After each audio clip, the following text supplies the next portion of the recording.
গাজীপুর সদর উপজেলার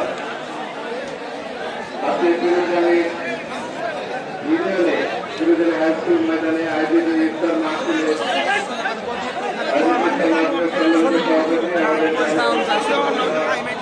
বিএনপির সম্মানিত আহ্বায়ক প্রধানমন্ত্রী উপস্থিত আছেন সদর উপজেলা বিএনপির সম্মানিত সদস্য সচিব বাবুকর সিদ্দিক সাবেক সদর সম্পাদক যারা হলে বিএনপি উপস্থিত আছেন যারা আমাদের সাবেক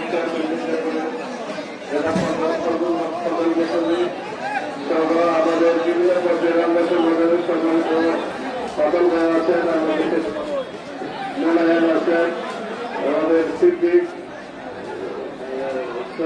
বিভিন্ন পর্যায়ে নেতৃত্ব আছেন আমাদের রাকিবুল আছে বিভিন্ন পর্যায়ে নেতৃত্ব আছেন রেখেছেন আমাদের জেলা ছাত্র দলের আছেন আপনারা শান্তভাবে বসুন আপনাদের এখানে ইফতার করে আপনাদের সব সুন্দর ব্যবস্থা করা আছে আপনারা তারপরে যাবেন। আমি আজকে খুব আনন্দিত যে তিরুজানিতে দীর্ঘদিন পর বাংলাদেশ জাতীয়তাবাদী দলের নেতা কর্মী সমর্থকদের মধ্যে একটা প্রাণ চাঞ্চল্যকর পরিবেশ তৈরি হয়েছে।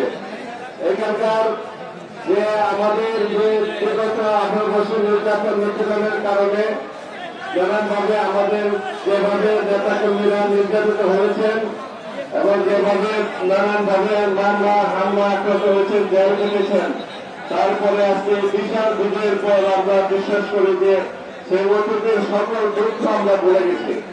সেই দুঃখ আমাদের মনে এখন নাই। এখন আমাদের কাজ হল দেশকে সামনের দিকে এগিয়ে নিয়ে যাওয়া, দেশ গঠনে আমাদের নেতা আমাদের বাংলাদেশ প্রধানমন্ত্রী জননেতা তারেক রহমানকে সহায়তা করা, সহযোগিতা করা, যাতে আমরা কোন এলাকায় আমরা শান্তিপূর্ণভাবে আমরা দলীয় নেতা কর্মী সরকারি কার্যক্রম কেন্দ্র সহযোগিতা করি, উন্নয়ন কার্যক্রম কেন্দ্র সহযোগিতা করি, দেশের আইন শৃঙ্খলা পরিস্থিতি রক্ষায় আমরা যেন কাজ করি এবং কোন অবস্থাতেই কোন কারণে কোনোভাবে যেন কোথাও যেন জিনিসপত্রের দাম না পারে এবং কোথাও যেন কেউ নির্যাতিত না হয়।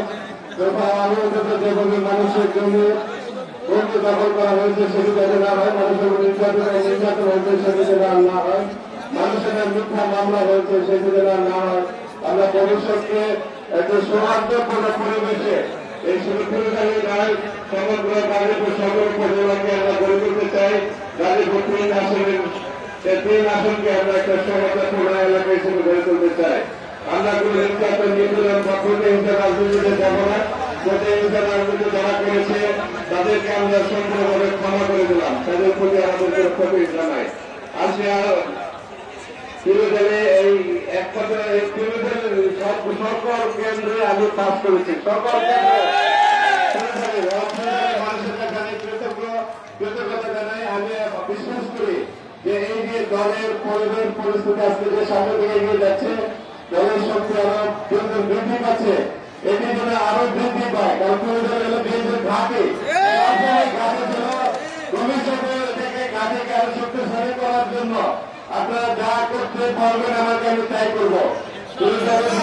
বিভিন্ন সময় মধ্যে ছিল, আমরা চেষ্টা করবো যাতে ভবিষ্যতে এই তিরুজানি থেকে আমরা যেন উন্নয়ন কার্যক্রম শুরু করতে পারি। তাদের জন্য যারা পরিচালনা শুরু করেছে উন্নয়ন কর্মকাণ্ডের মধ্যে প্রশাসনের সাথে আমাদের কথা হয়েছে। আমাদের যেসব জায়গায় উন্নয়ন করা দরকার, উন্নয়ন কার্যক্রম করা দরকার, রাস্তাঘাট করা দরকার, শিক্ষা প্রতিষ্ঠান করা দরকার, আমরা ইনশাল্লাহ আপনাদের সহযোগিতায় সকলের সহযোগিতা আমরা কার্যক্রমগুলি পরিচালনা করবো। আপনার নিশ্চিন্তে থাকেন, আগামী দিনের আগামী দিন অবশ্যই ভালো হবে, অত্যন্ত সুন্দর হবে এবং পশ্চিম পাশে মাগুরি আছে তাদেরকে ধন্যবাদ জানাই এবং আমাদের এখানে খুব তৃতীয় দফায় হবে বা তৃতীয় দফায় হবে আমাদের দরিদ্র পীড়িত এলাকায় আগে দেওয়া হবে ফ্যামিলি কার্ডের বিষয়টা। সবচেয়ে কুড়িগ্রাম, যেমন কুড়িগ্রাম বাংলাদেশের মধ্যে সবচেয়ে দরিদ্র এলাকায় যে পরিচিত কুড়িগ্রামে হবে। তারপরে এরকম আর কি কতগুলি জায়গা ঠিক করা হয়েছে সেখানে হবে। আমরা হয়তো দ্বিতীয় ধাপে বা তৃতীয় ধাপ পাবো।